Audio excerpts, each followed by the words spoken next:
જય શ્રી કૃષ્ણ। આજના વિડીયોમાં વાત કરીશું કે હોળાષ્ટક એટલે શું, આ હોળાષ્ટકમાં કયા કાર્યો ન કરવા અને કયા કાર્યો કરવા, આ હોળાષ્ટક ક્યારે પ્રારંભ થશે અને ક્યારે સમાપ્ત થશે।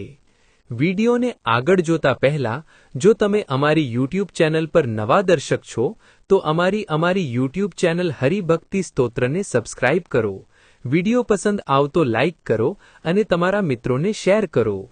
હોળાષ્ટક એટલે હોળી અને અષ્ટક, અષ્ટક એટલે 8, તેથી હોળી પહેલાના 8 દિવસને હોળાષ્ટક કહેવામાં આવે છે। ધાર્મિક અને જ્યોતિષીય દૃષ્ટિકોણથી હોળાષ્ટકને ખાસ માનવામાં આવે છે।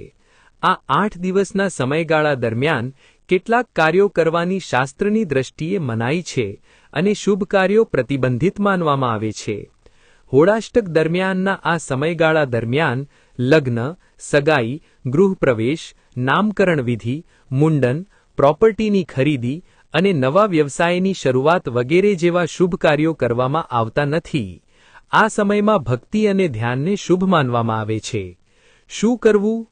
આ હોળાષ્ટકમાં દિવસોમાં ભગવાન વિષ્ણુ, મહાદેવ અને હનુમાનજીની પૂજા કરવી, દાન પુણ્ય કરવું અને મંત્ર જેમ કે ઓમ નમો ભગવતે વાસુદેવાય નો જાપ કરવા જોઈએ, જેનાથી સકારાત્મક ઉર્જાનો સંચાર થાય છે।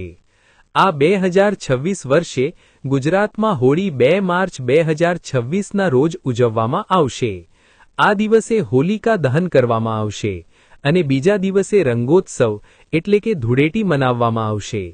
હોળાષ્ટક બરાબર 1 અઠવાડિયા પહેલા શરૂ થશે, એટલે કે 23 ફેબ્રુઆરી 2026 સોમવારના રોજ સવારે 7 વાગે અને 3 મિનિટે પ્રારંભ થશે, જે તારીખ 3 માર્ચ 2026 મંગળવારે સાંજે 5 વાગે અને 9 મિનિટે સમાપ્ત થશે। હોળાષ્ટક દરમિયાન રાક્ષસોનો પ્રભાવ ખૂબ જ પ્રબળ હોય છે।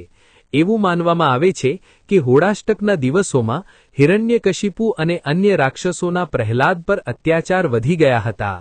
આ સમયમાં નકારાત્મક ઉર્જાનો વધુ પ્રભાવ રહેવાથી શુભ કાર્યો કરવાનો શાસ્ત્ર દ્રષ્ટિએ નિષેધ છે।